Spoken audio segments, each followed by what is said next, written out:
Thank you, Madam Speaker. I really want to appreciate this opportunity to make my contribution on behalf of the people of Kericho on this very important bill that has been brought before us, Madam Speaker, and share what I consider to be my thoughts and reflections on what the feeling of the people that I represent in this House are with regards to this attempt to amend the Constitution. Madam Speaker, I'd wish to delve into a debate that has prominently featured in this House from earlier on, even before this bill came to this House, on the interpretation of Article 257, subsection 10, with regards to what latitude do we enjoy as Parliament on a popular initiative. Madam Speaker, I'd wish to be clear about it from the very onset that I belong to the school of thought that believes that Parliament does not have a ceremonial duty of just being paper pushers with regards to any bill that is presented before it, be it the regular bills that are brought before us or a constitutional amendment bill such as the one that we have before us. Madam Speaker, I have listened to people attempt to even limit our mandate. Very prominent lawyers and scholars argue that actually our duty as Parliament is only limited to as far as correcting typographical errors.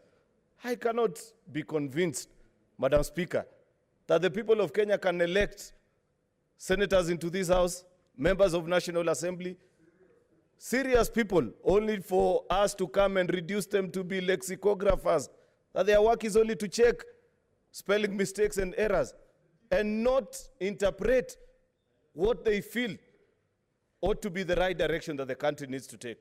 Madam Speaker, my reading of Article 1 of our Constitution on the three arms of a government that Kenyans have donated their sovereign power to. In fact, number one on that list is Parliament. If it was possible, Madam Speaker, for all the 47 million Kenyans to gather, and since it is not possible, Madam Speaker, the only arm of government that comes closest to a gathering of the 47 million of Kenyans is Parliament. The judiciary cannot claim to exercise that authority, neither can the executive. But since I sit here on behalf of the 1.2 million residents of Kericho County, I represent them. And any time they attempt to do anything that has the force of law, as per the dictates of Article 94, as was correctly pointed out by the Chair of Justice and Legal Affairs Committee, then I am duty-bound to ensure that whatever they are doing advances their interest, because that is my duty. That is representation. Therefore, Madam Speaker, I cannot agree to the school of thought that is being advanced by a few of us that our duty in this exercise is only purely ceremonial.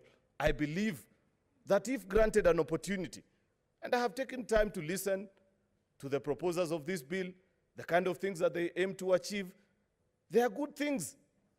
They are progressive proposals that are in this particular bill, Madam Speaker. But it will be an abdication of my responsibility as a leader if I tell my constituents that I read the report.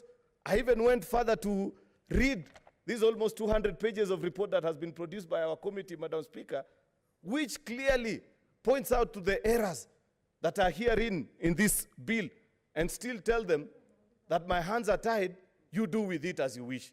I do not believe that was the intention of the drafters of our Constitution, Madam Speaker.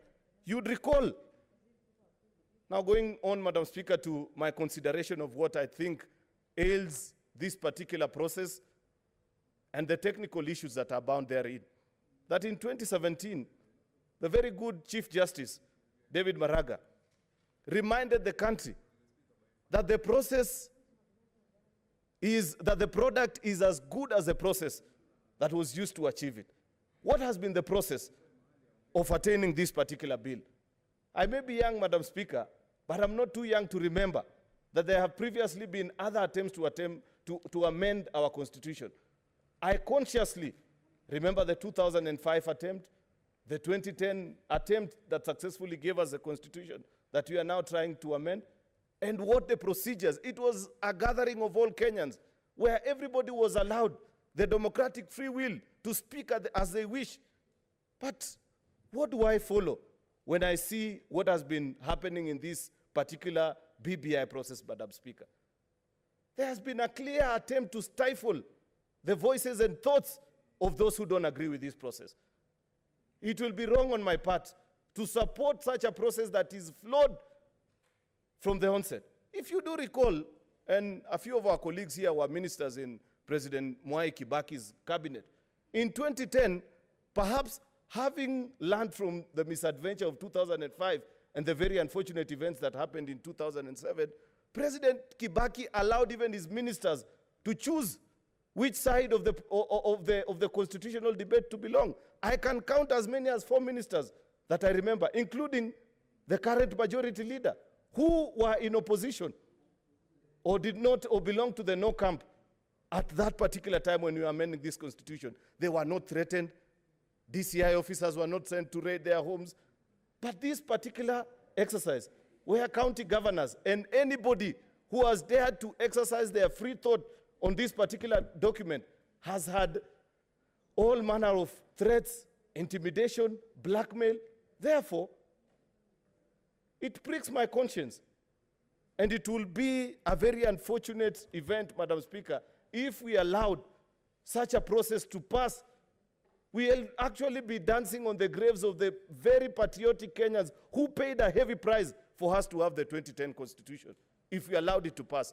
Madam Speaker, in fact, if this is the unfortunate event that this BBI process succeeds in amending our Constitution, it will be a case study across the world on how not to amend a Constitution. This is not how to do it.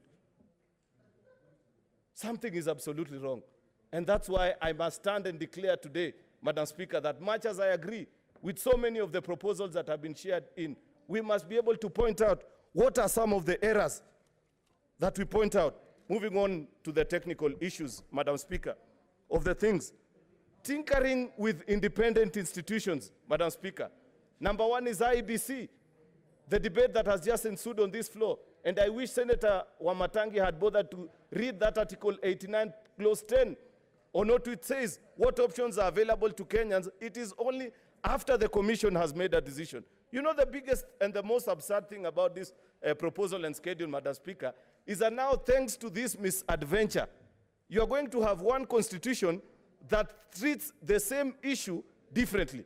That you have 290 constituencies where IBC has been granted the proper mandate and authority on where to place them, how to name them, and all those other details as Kenyans desired, and an extra 70 that can only be domiciled in a particular county. How absurd can that be, Madam Speaker? That will be unfortunate if you have such a constitution. If you think even about the judiciary, you all know, because we are currently trying to recruit the Chief Justice. Look at the challenges that we have in our judiciary, Madam Speaker. Kenyans are speaking. Kenyans are observing. We may not be able to say it loudly, but even look at the current composition of our JSC and the decisions that they've been able to give us. Is that how to build a republic? Aren't we setting up this country for failure?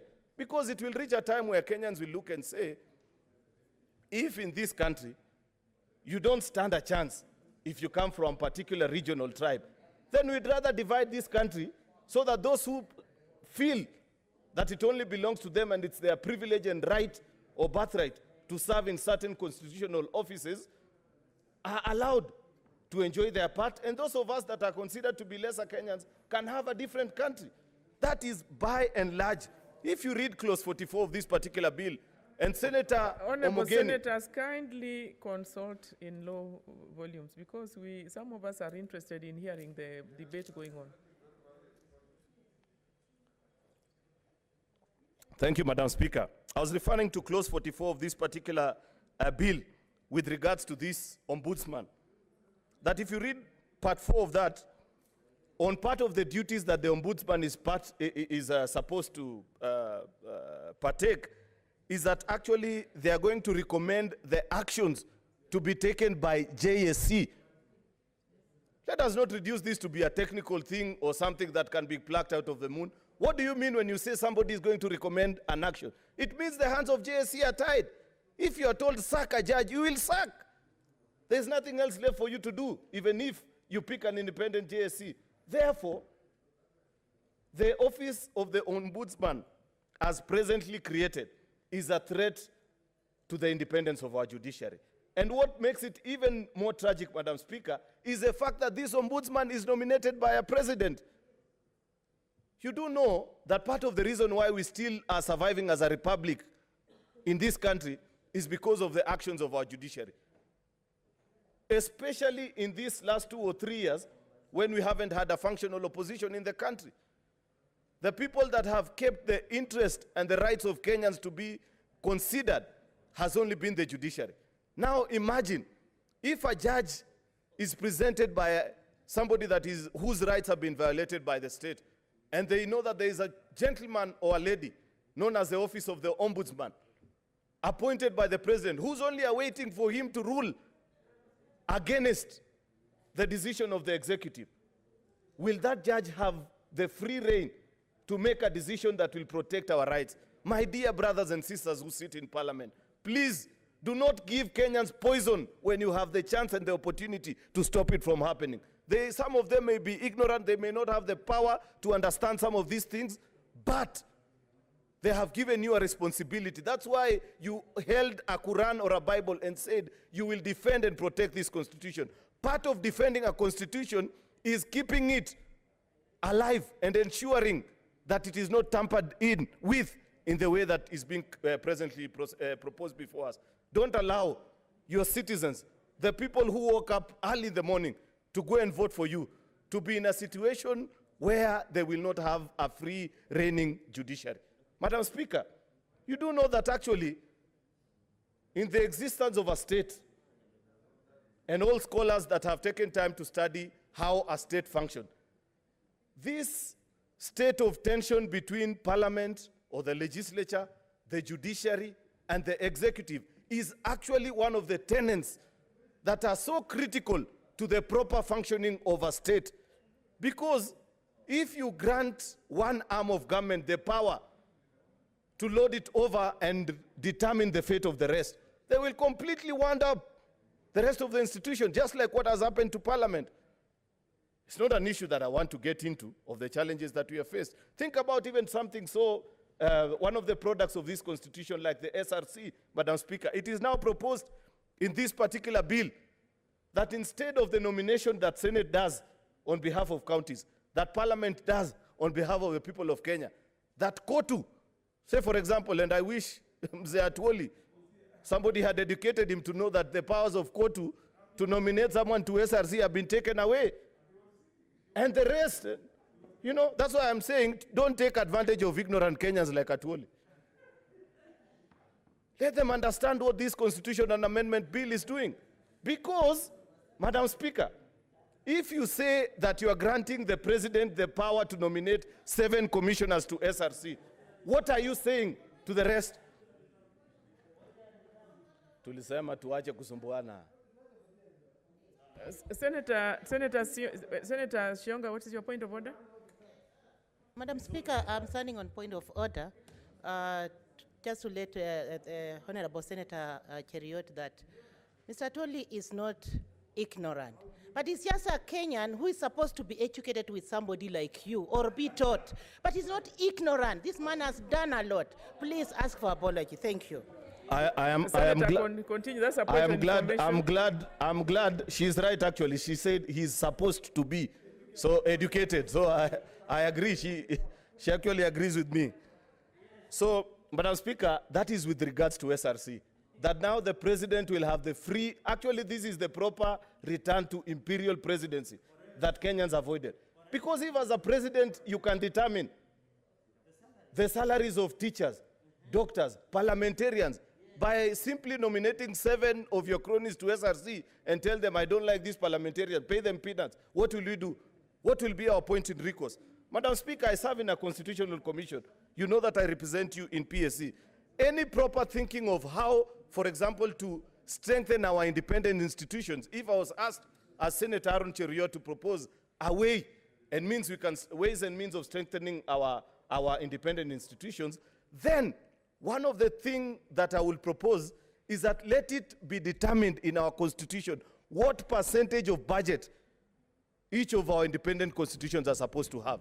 Because, for example, the reason why PSC survives is because we have got members of the National Assembly. Therefore, it is within our right. But I sympathize with institutions like JSC. Every time you meet them, they ask you, surely, are you guys not mindful of the fact that Kenyans need access to justice? When you think about our police, for example, you know, we criticize this IG Mutiambai and the previous ones. But I know for the National Police Service Commission, for example, to function independently, all it will take is for them to have their own independent vote. How do you expect him to disagree with the PS and the CS for Interior when tomorrow morning he has to call them to ask for a budget line? It's not possible. It's the old English adage, he who pays the piper calls the tune. Therefore, if we want to strengthen our independent institutions, Madam Speaker, take an example of even Kenya National Human Rights Commission. Are you aware, Madam Speaker, that for the last 5 years, the only budgetary support they've received from the parliament is exchequer to pay salaries, not a single shilling to do anything else, not to undertake any particular project? Then somebody says, you know, honestly, so if we want to strengthen this independent institution, this is not the way to proceed. Finally, Madam Speaker, because I know my time is on the diminished role of the Senate. This is where it gets interesting. I'd really want to meet the senators that will want to tell us that we passed this bill as it is, yet the true import of this bill as presently constituted, if you are not granted the chance, is as equivalent as actually sacking yourself. You not have any duty. It is as sad a proposal as to the fact that this constitution now makes it mandatory that the only people governors are going to be accountable to are the county assembly. So what will you be doing in this house? Why would you want to be a senator? Honestly, Madam Speaker, you know, even our proposal, Madam Speaker, on the very important role, for 10 weeks, Madam Speaker, Senate captured the imagination of Kenya. Senate brought this country to a standstill because we stood firm and we said, Kenya, it's the territory and its people. And we ensured that we gave the republic a formula. We gave the country a formula that ensures there is equity, that ensures that every child across this country gets good and services from their counties without being prejudiced because of where they belong or any other things. But the proposal that is in this particular bill, which takes away all that fight that we did for 10 weeks, including the arrest and all the things that we said, includes in Article 50N, Madam Speaker, where it declares that the per capita giftings on any person should not be more than 3 times. If you apply that formula, for example, Madam Speaker, in this current division of revenue, close to 7 counties are actually going to be wound up because they will not be economically viable. And in fact, Madam Speaker, let me shock you. If you use a spreadsheet, for those of you that are tech savvy and know how to use an Excel sheet, this thing is unachievable. It's not possible. It gives you a margin of error of 0 because every time you reduce, say for example, if you use the current formula where Nairobi gets about 4,700 as a per capita distribution and Lamu gets 21,000. If you reduce Lamu's from 21 to 12,000 and you increase on the other one, then it tinkers and affects the final variation. Therefore, this proposal... Honorable Senator, your time is up. Is not possible. It's exactly 12:30, and we will give when